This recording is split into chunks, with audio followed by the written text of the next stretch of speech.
small, but it is potent. Our next speaker is a political, controversial, and prominent local playwright who was commissioned by the 42nd Hong Kong Arts Festival last season for her play FILTH, filmed in London, Try Hong Kong.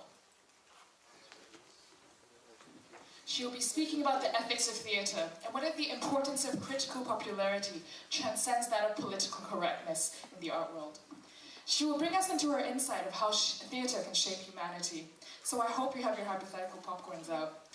Please welcome Ms. Jingan Young on her talk, Hold the Mirror Up to Nature.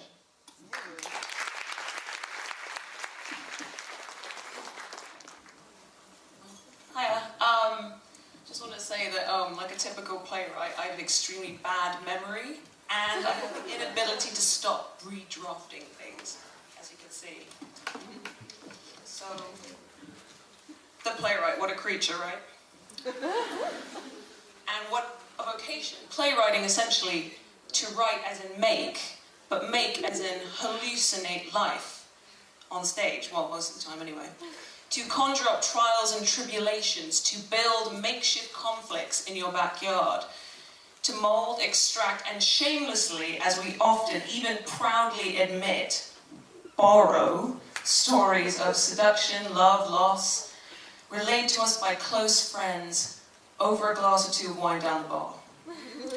We also construct tableaus out of torn curtains, that is, we pick over piece by piece essentially the world and all its glory, the good, the bad, the ugly. We spend weeks, months, years even writing, talking aloud in cafes, frightening very small children, utilizing everything at our disposal, from current affairs to films, art, poetry, lectures, essays, families, legends passed to us down from childhood.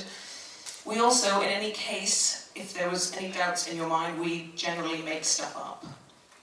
Then we ask politely for actors, directors, unfortunately producers, to bring this said illusion to life before asking you, politely, to part with your well-earned dollar and to sit inside a dark, stuffy theatre box, fire escape, wedged very uncomfortably between other human beings in order to surrender fully to this illusion for said illusion to come to life for a couple minutes, 90 minutes, give or take.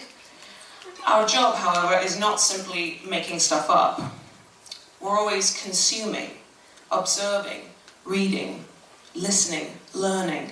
And unlike the novelist, who sits and sustains their craft largely in solitary confinement, or the journalist who relies on the empirical, the playwright draws and extracts the poeticism from the pain, wading between reality and instantaneous bouts of a sort of drunkenness. We achieve our artistic clarity via of the moment, or so Proust says. Though, an aside here, one playwright friend of mine actually writes drunken speeches very well sober, which is questionable. But this is only the idea of a playwright. David Mamet said that the mere presentation of an idea is called a lecture. But this is not the stuff of drama, he says. Drama or live theatre is the thrill of the communal hunt.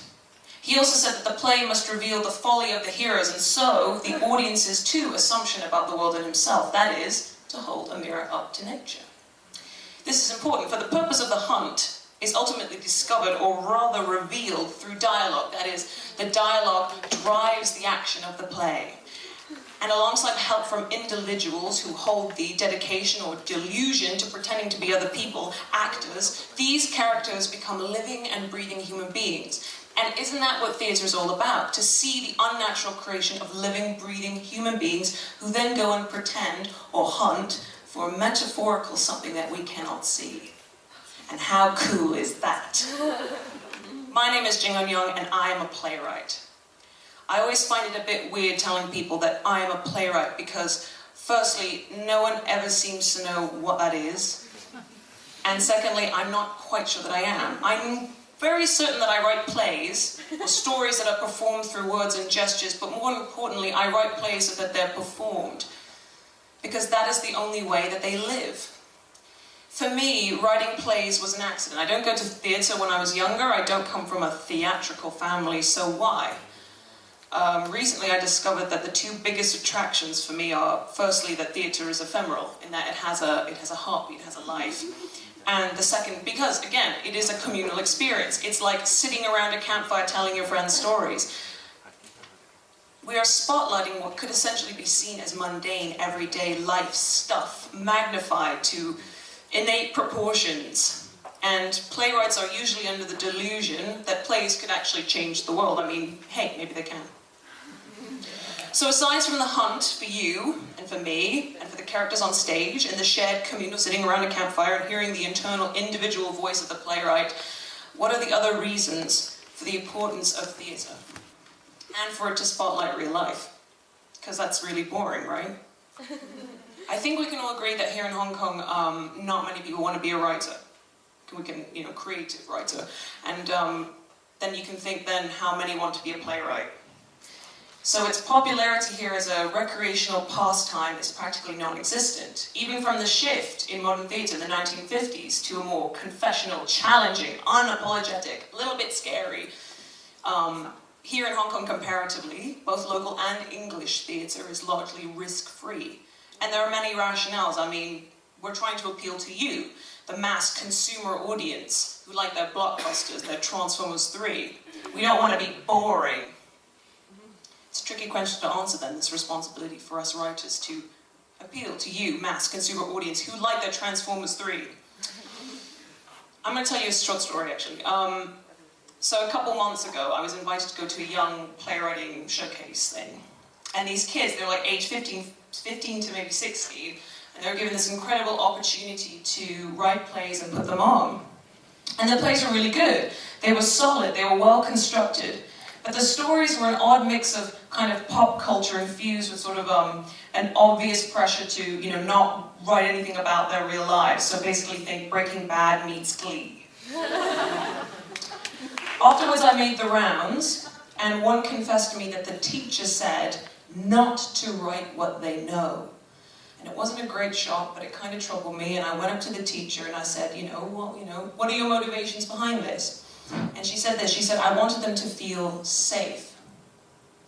In my own career, I've had similar experiences with those in power, producers, who often tell me that my plays often contain too many speeches, but this is code, by the way. Playwriting tidbit. It really means too much politics, too many risks.